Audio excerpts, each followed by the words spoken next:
Milestone ট্র্যাজেডির ১ বছর আজ। রাজধানীর উত্তরার দিয়াবাড়িতে মাইলস্টোন স্কুল অ্যান্ড কলেজ ক্যাম্পাসে বিমান বাহিনীর যুদ্ধবিমান বিধ্বস্ত হয়ে নিহতদের স্মরণ করল কর্তৃপক্ষ। আহতদের প্রতি সংহতি জানাতে 2 দিনের কর্মসূচিও নিয়েছে প্রতিষ্ঠানটি। উন্মুক্ত রাখা হয় দুর্ঘটনাস্থলটি। সকালে ক্যাম্পাসে নিহত শিক্ষক শিক্ষার্থীদের জন্য দোয়ার আয়োজন করা হয়। পাশাপাশি নিহতদের ছবি, বন্ধুদের লেখা স্মৃতিকথা এবং বিভিন্ন বার্তা প্রদর্শন করা হয়।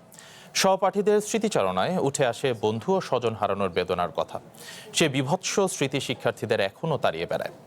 দুর্ঘটনার বর্ষপূর্তি উপলক্ষে উত্তরাসহ মাইলস্টোনের মোট 16টি শাখায় একদিনের ছুটি পালিত হয়।